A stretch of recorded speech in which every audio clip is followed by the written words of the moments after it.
زندگی میں سب ہمیشہ ہماری مرضی کا ہو نہیں سکتا۔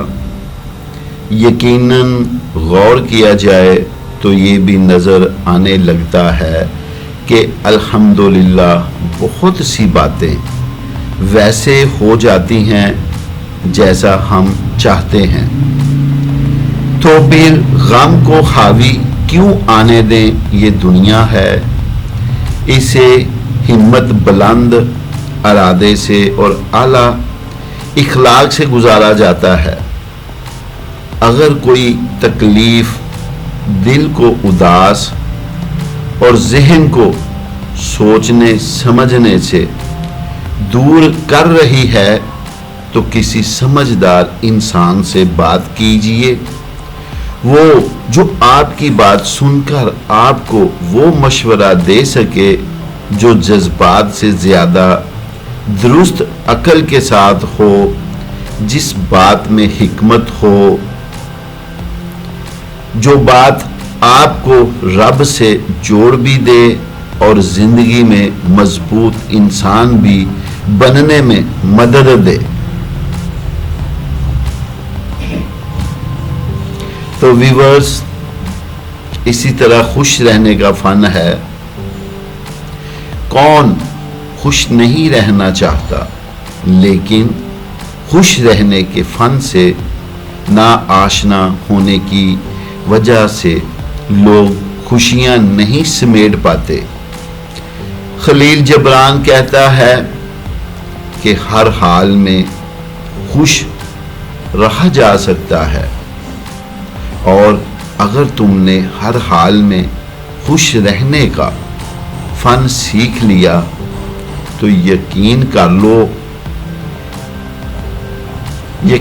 لو کہ تم نے زندگی کا سب سے بڑا فن سیکھ لیا ہے۔ خوش رہنا پریشان رہنے سے زیادہ آسان ہے، لیکن اس کو سیکھنے سے پہلے آپ کو ان وجوہات کا علم ہونا چاہیے جن کی وجہ سے لوگ عموماً خوش رہتے ہیں۔ انسان خوش نہیں رہ سکتا جب اسے وہ کچھ مل رہا ہو جو وہ چاہتا نہیں ہے، اور وہ کچھ نہ مل رہا ہو جو وہ چاہتا ہے۔ دوسروں میں دلچسپی نہ لینے والا خوش نہیں رہ سکتا۔ خوشی تمنا سے نہیں ملتی، بلکہ یہ تو بانٹنے سے ملتی ہے۔ دوسروں سے زیادہ توقعات وابستہ کرنے والا خوش نہیں رہ سکتا، یعنی کہ دوسروں سے توقعات وابستہ کرنے والا خوش نہیں رہ سکتا۔ وہ خوش نہیں رہ سکتا جو کسی شرط کی بنیاد پر خوش ہے۔ مثلاً اگر مجھے فلاں چیز ملی تو میں خوش رہوں گا۔ وہ لوگ جو چھوٹی چھوٹی باتوں کو بہت بڑا کرنے کے عادی ہوتے ہیں، وہ کبھی خوش نہیں رہ سکتے، کیونکہ چھوٹی چھوٹی باتیں چھوٹے دماغوں کو پریشان کرتی ہیں۔